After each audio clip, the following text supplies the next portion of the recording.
Hi, everyone. Judge Andrew Napolitano here for Judging Freedom.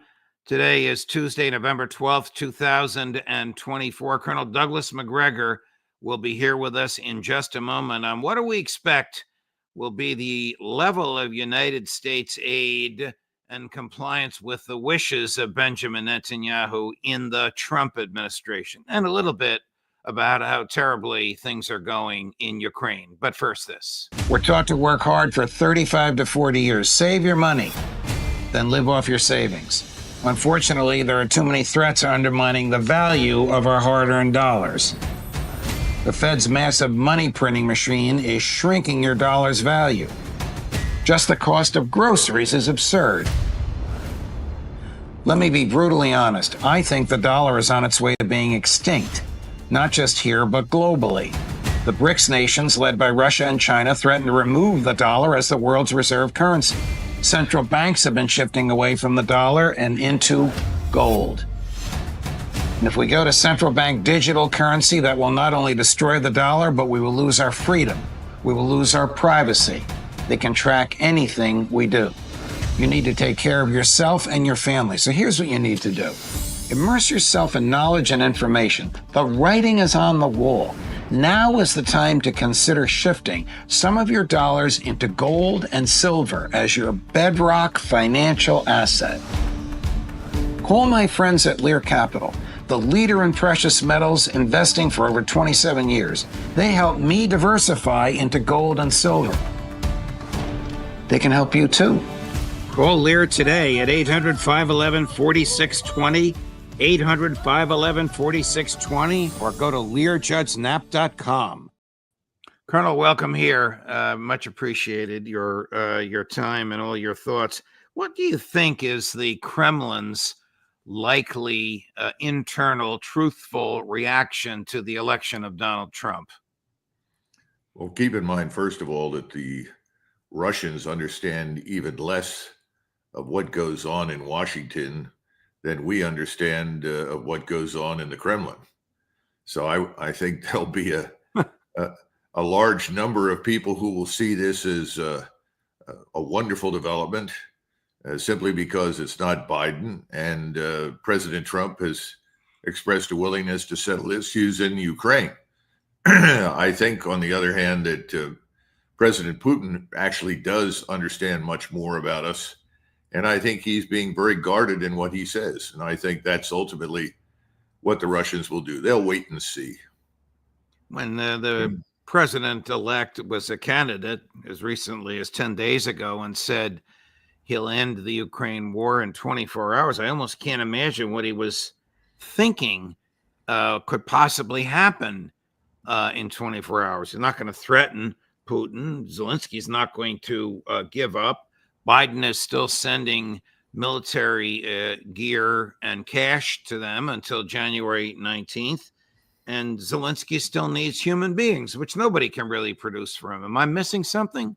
Well, I think the view from President Trump's vantage point, and the people that he's appointing, obviously, collectively, is that we've wasted a lot of money on Ukraine, and we need to end that as soon as it's practical to do so. That's the first point.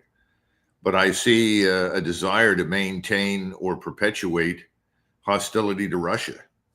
And you have to look at these various proposals that have drifted out from inside the inner circle. They're all predicated on the assumption that Russia must be an enemy, and that anything that results in a clear and unambiguous relationship with Russia that is not somehow or another at least partially hostile is a failure. So I think that's a problem. I also think there's an assumption, and this is a common about everything right now with all of the people that are coming into the administration, there is an assumption that we are really in a place not very different from what President Trump left in 2020. And of course, that's fundamentally wrong. The world has actually changed very profoundly. And most of the world, quote unquote, is not afraid of us. I think there's this assumption that we can still threaten and bully. We can still impose sanctions and tariffs and get our way. And I think those days are absolutely over. So it's hard to tell. Frankly speaking, I think they probably want to dump the problem on the Europeans at some point. But I don't think they're willing to say, look, this was a mistake. I think President Trump's appropriate approach is to say, I didn't start this war. I don't want this war, and I want to conclude it. And I will support a proposal that meets, to the extent that it can, everybody's interests and needs. And I think that would be wonderful, but I don't see that happening. I think he's going to come in with some sort of expectation that he's going to profoundly shape what happens. I don't think that's going to happen. Russia is in charge. What do you think is the reaction, and we haven't heard a peep from them, at least I haven't, of the NATO and EU elites can't be very happy to President Trump's election? Well, of course not. But on the other hand, I think they're probably eagerly going into their various social media accounts and deleting all the nasty things that they've said about him in the past as quickly as possible. Will that make any difference? Probably not. I think the truth is that the EU is crumbling. NATO is crumbling. I think the EU will probably go under before NATO does. New governments are coming to power. Germany, which is in total disarray, is going to end up with a new government. And that may be the first of several, as we've seen in Great Britain. Again, you have to look at the economics of the situation. Look at the bond yields in Germany, the bond yields in England, the bond yields here. Despite everybody's efforts to suppress interest rates, those yields are going up. And the underlying fundamentals economically in terms of production, they're just terrible. So, and the banking system is the other piece. So our banks, from a systemic standpoint, are 8 times worse off today than they were in 2008. You just have to listen to the financial analysts who tell the truth, that are very open about it. You know, people like Nassim Taleb, I think Gundlach, what's his name, Druckenmiller. There are several others, Michael Faber, all these people are saying the same thing. They're right. So that's the other elephant in the room, is this enormous debt load in our weak position and the supposition that we can simply print money into perpetuity. All of that's going to come apart over the next few months. Well, I hope that whatever the outcome of the dispute between this is a little bit off our topic, but you've piqued my interest in it. Whatever the outcome of the dispute, the public dispute between President Trump and Fed Chairman Jay Powell is, and whoever the new Secretary of the Treasury is, the printing of the cash will stop. I don't think that's going to happen. It's just a hope. It's just a hope on my part. You know, you mentioned. Well, not only will that not happen, Judge, there will be no effort to cut spending. Yeah, right. Anyone who thinks so is delusional. And I feel badly for brother Elon Musk, who very childlike is marching into this thing with the assumption that he's actually going to fundamentally change all of that. There's no chance. And I think President Trump has indicated that. Look, he's still talking about tax cuts, for the upper, 10% or 20%. Trump loves debt. Trump believes that debt is an appropriate instrument to prosperity. His grandchildren and great-grandchildren might regret that view, but that's very much his view. You mentioned Germany. Trump is of the view, as are we, that the United States destroyed the Nord Stream pipeline. I wonder if that's going to come out. Everybody knows that Joe Biden is lying about this, caused it to be destroyed on his own. Now this might very well be a topic of debate, because they're going to go through either a cold winter or a winter with a lot of respiratory problems because they're burning coal instead of natural gas. Well, they are going to import a lot of coal, and we've got lots of coal to sell them, and it's good coal. I can talk for hours about that, since I'm involved right now with coal and biochar and rare earths and other things. It's not going to save Germany. Germany's problems now are far worse than that. What's happened over the last few years is that we've finally succeeded in implementing the Morgenthau plan with Germany's support and assistance. We've deindustrialized it, turning it into a rural pasture, if you will, which was what Morgenthau tried to do under FDR. it's a catastrophe. The Germans are going to wake up. They're already beginning to understand what a terrible position they're in, and they know that we're mightily responsible for it. But remember that Schultz and his friends have all followed us blindly down the path to hell. And that's their problem now. And I think that will be Trump's attitude, sadly. You know, the Washington Post reported that President Trump spoke to President Putin and asked Putin not to accelerate the war. Now, I could stop by saying the Washington Post reported and put in parentheses, and therefore the CIA wants us to believe this. Dmitry Peskov, who's President Putin's spokesperson, said absolutely not. There's been no conversation that took place. I can't imagine the conversation going much beyond any demand that Trump would make of Putin. Putin just wouldn't sit there and listen to it. Well, right now, I'm afraid that Peskov has a lot more credibility than the Washington Post, or for that matter, anybody who has been repeating the CIA MI6 narratives about the war in eastern Ukraine. So I would dismiss all of that as utter nonsense. If Trump does something like that, I think he's the sort of person who would tell us. Yeah. How badly is Ukraine going right now? How close to achieving a publicly proclaimed end game is the Russian military? Well, the Russian military is close to it, but put yourself in the position of the Russian general staff. What they don't want is a foolish discussion between President Putin and President Trump on the basis of more promises for which there is no evidence we will ever keep, and surrender anything that the Russians have gained through this war. So I think the effort now is to sort of clean up the battlefield. There are still some pockets where Ukrainian forces, small numbers, drastically reduced in manpower, independent brigades, are being surrounded and then ultimately annihilated, or they're surrendering.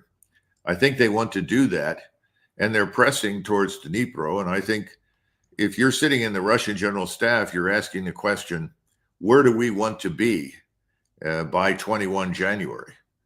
And I think they want to be on the Dnieper River. I don't think they want to cross it, because clearly President Putin has made it abundantly clear to everyone that he doesn't want to rule Ukrainians under any circumstances. This is why the myth of the great Russian threat to Western Europe or Eastern Europe is nonsense.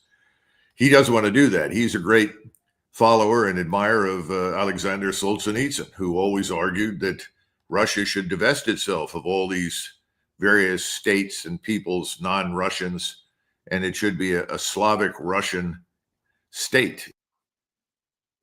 Putin would like to do. So I see a big emphasis right now. Let's get to the Dnieper River, and then we can decide, based upon what President Trump and his representatives ultimately propose, whether or not we stay there or move further.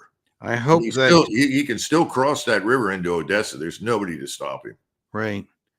I hope that President Trump doesn't appoint people, and he seems to be leaning in that direction, who have argued for this absurd domino theory that Joe Biden articulated, that I think I'm quoting the president now. Once he takes Ukraine, nothing will stop him from turning towards the rest of Eastern Europe. He has his eyes on Poland. This is absurd. I have heard this from Republicans. I have heard this from people whose names are being touted as potential nominees. It'll be a crushing for those of us who have hopes for a more sane, more peaceful, more rational, more realistic foreign policy if these neocons, if we go from one group of neocons to another. Well, you know what President Trump could do, which would be a much more reasonable and rational approach to the Russians, who don't want to be our enemies, who would very much like to do business with us, is to simply say that he will host a discussion or a peace conference or a negotiation between the various parties, primarily President Putin and the East European states. In other words, the people that border Russia: Lithuania, Latvia, Estonia, Finland, Romania, Slovakia, Hungary, all of them, Poland. Come sit and talk directly to the Russians, sort this animal out. However, the precondition for the talks is that the United States accepts neutrality for Ukraine, not a term of neutrality that allows for something else in 10 years or 20 years. That's absolutely unacceptable. There will be no peace in Eastern Europe, let alone Ukraine, unless Ukraine, what remains of it, is neutral. If he did that, I think this could come to some sort of closure relatively quickly. But I haven't heard him say those things. We get rumors, so we have to wait for what President Trump actually says. But back again to this notion that we're the great superpower and we can weigh in and force or push the Russians to do anything is nonsense. Last week, Ron Dermer, who's perhaps the closest advisor to Israeli Prime Minister Benjamin Netanyahu. I met Mr. Dermer many times. He was born in Miami, educated in the U.S. and Great Britain, had joint Israeli-American citizenship, renounced his American citizenship to comply with Israeli law that allowed him to get into Netanyahu's inner circles, visited Moscow secretly.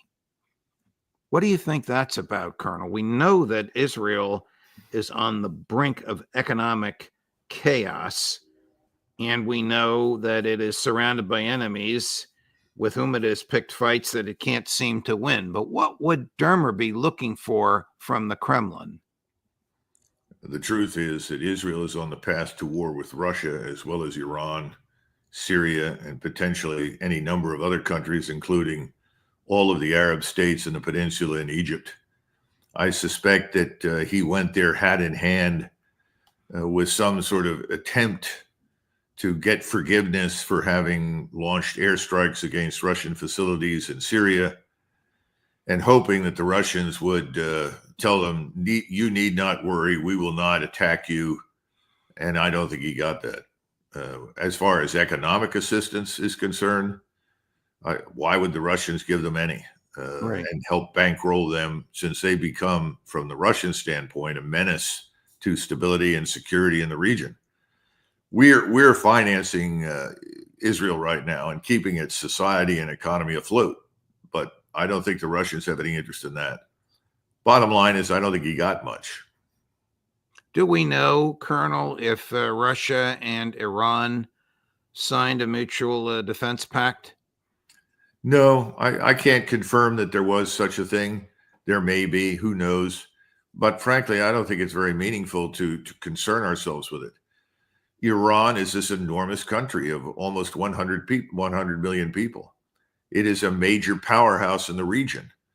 Russia is not going to allow Iran to be pulverized and reduced to rubble by us, because that's the only way it could happen. If we intervene directly on the side of Israel, which looks increasingly like it will happen. So bottom line is, this is a terrible situation. If I would say anything about the collective appointees right now, Judge, I would say that the announcements of all of these people thus far are interpreted, certainly in Iran and the rest of the Muslim world, in Arabia, the peninsula, Egypt, and elsewhere, that war is now imminent and it's inevitable. And so everyone is quietly preparing for that inevitability right now. And I think we will see this war blow up in a major way before Inauguration Day.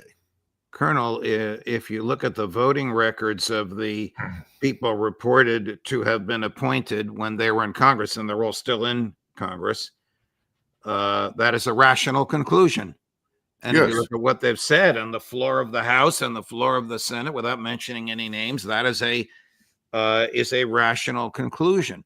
You and many other people on this show have concluded that for a variety of American domestic, political, and financial reasons, Prime Minister Netanyahu has a lock grip on the U.S. government. Will he have the same lock grip under Donald Trump? Can he just do whatever he wants under Trump and still expect 100% of what he asks for, as has been the case under Joe Biden? I think that's very probable. I don't see any evidence to the contrary. I would take everybody back, excuse me, to the Republican convention, when a large sign with an Israeli flag was behind the podium, and it said Israel first. And a gentleman whose name I don't recall walked out, and he had some cheers. He also had people that watched with incredulity. Some people, folded their arms. But I think that was the message. This is an Israel first administration, period. End of discussion. And that's where we're headed. Now, what happens? That will depend a great deal on the initial collisions and who comes into the conflict. And then, of course, people will probably, in many cases, get cold feet quickly. Right now, again, the world view of this new collective coming into power, including President Trump, is that we're the sole superpower. We can do everything. We're masters of the universe. We know everything. Don't bother us with facts. Don't bother us with any advice. We know it. We have this. And we're going to prosecute this as we see fit. End of discussion. I think that's where we are. They don't even seem to understand that you can make nice noises to the Russians in Eastern Europe. And I'm sure they're going to go there with some notion of a grand bargain, which will include a free hand in the Middle East in return for us recognizing Russian territorial gains. Well, that's silly nonsense.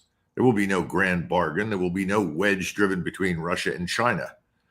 That's off the table. Right now, it's very obvious that if we go into the Middle East and attack Iran, we will be at war with Russia, period. And China will back Russia 100%.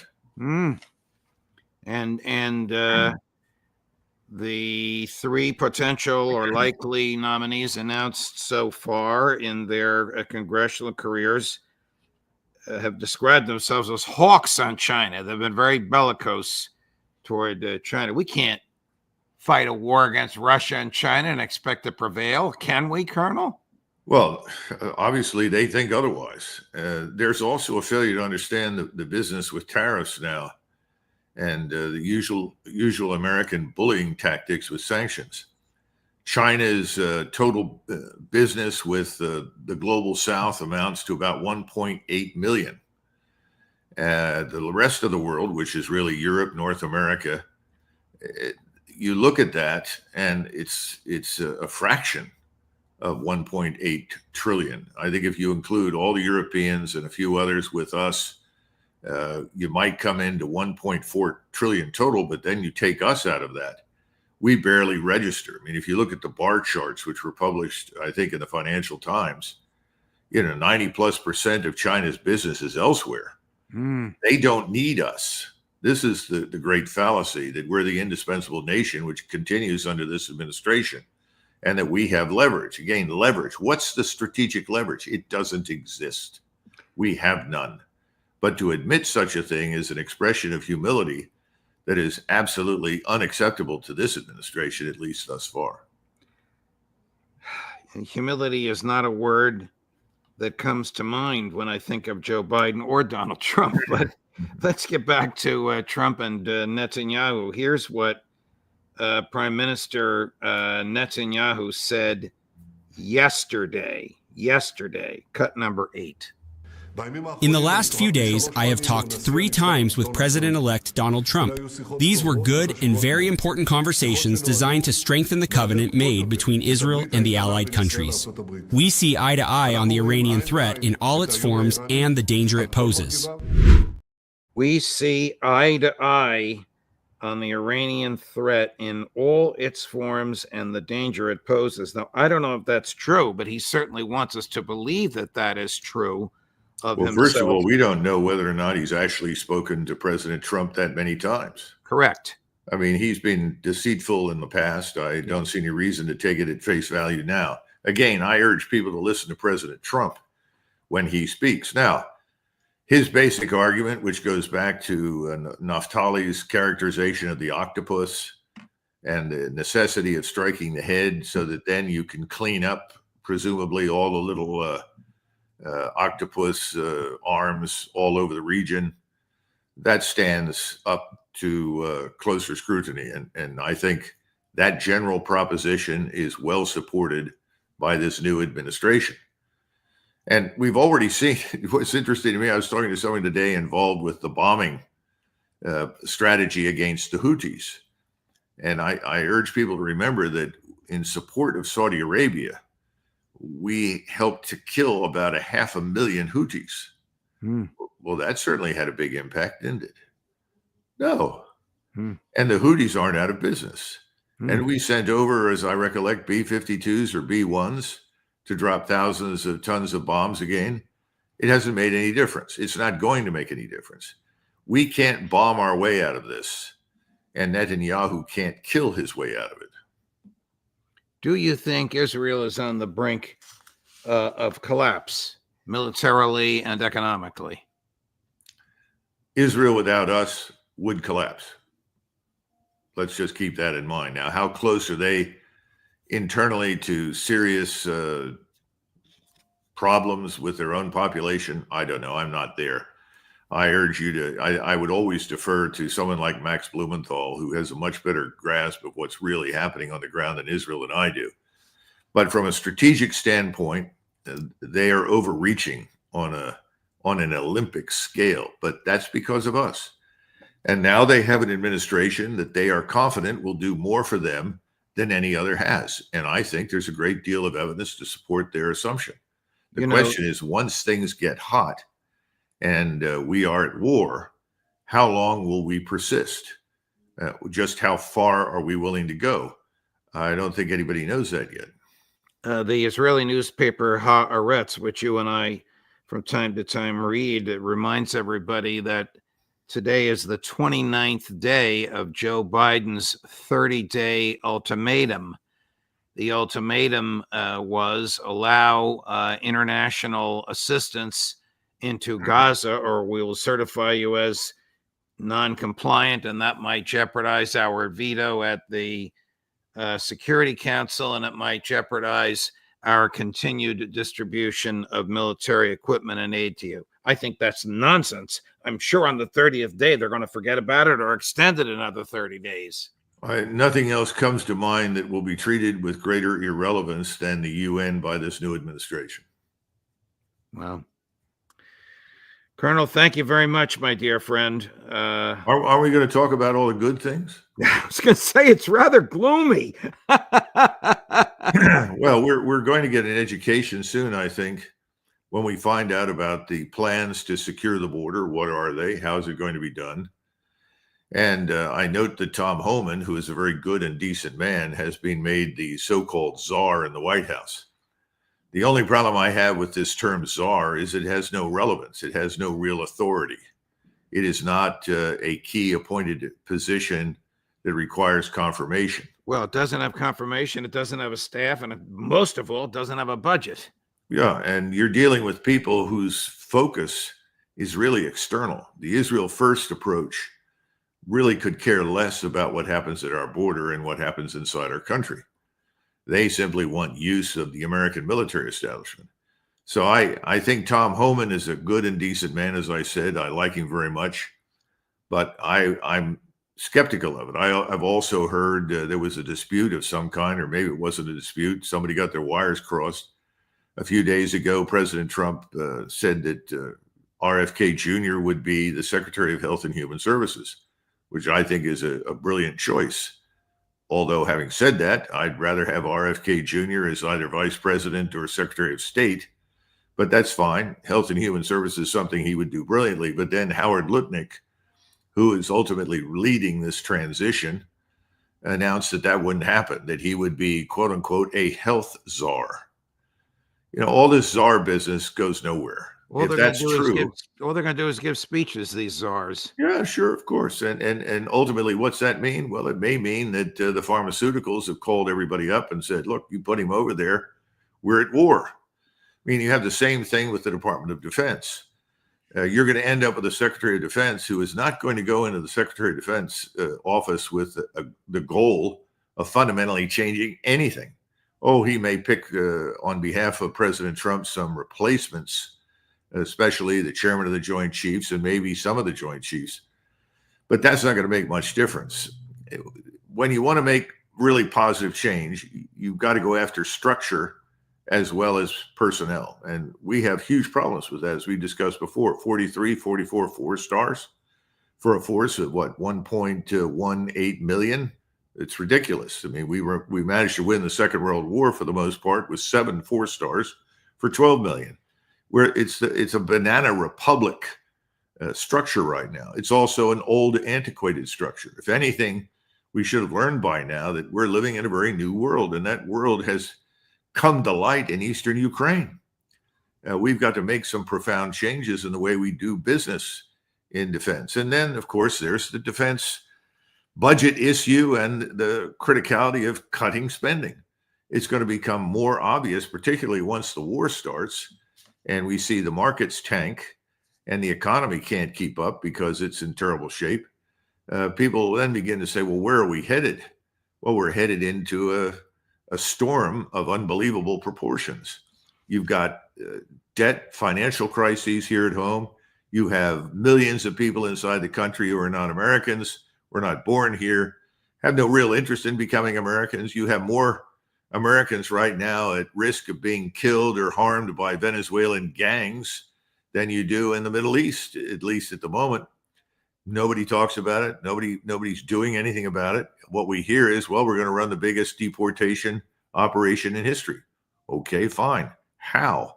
And nobody wants to go there. And these are very important things. You know, and where does the American military fit into all of this? And who is going to command it? Military. I don't think the Tom president... Homan is not really the man to command that kind of operation. Well, that's a military operation. He won't have the legal authority or the financial ability to do that command. Do you think that the president or whoever he's going to appoint to run the State Department has the appetite for curtailing the 850 foreign military installations that the empire has built and funds around the world? Probably not. No, I mean, just recently I listened to commentators in Great Britain who are not necessarily critical of President Trump personally, but have said this looks like a reactionary imperialist administration. And their argument was there's no evidence for, disengagement from these overseas garrisons, no evidence for disengagement from the conflicts and crises themselves. If anything, they plan to jump in with both feet. I think there's some truth to that. Well, time will tell. We probably will learn sooner rather than later. In my world, of course, you would be either the Secretary of State or the Secretary of Defense, but I don't have any say, just my own vote. I wouldn't worry about it. It'll sort itself out. Yes. Thank you, Colonel. A great treat to be able to pick your brain, as always, and hear you talk about all of this stuff. Look forward to seeing you again next week. One last point. Sure. I heard that they just announced that this Kristi Noem, the governor of, North Dakota or South Dakota, is going to head up DHS. I was very hopeful, given President Trump's experience, that one of the first things he would do is get rid of the Department of Homeland Security. It's a waste of money. Same here. Not needed. So anyhow. And he should do the same with the Department of Education. For up to me, half those departments would be gone. They're not authorized by the Constitution, but that's just me. Absolutely. Thank you, Colonel. All the best, my friend. Right. Thanks. Sure. A great conversation with a great man. Coming up at 2:15, we've moved it by 15 minutes. At 2:15 this afternoon, Matt Ho. At 3 o'clock, Karen Kwiatkowski. Judge Napolitano for Judging Freedom.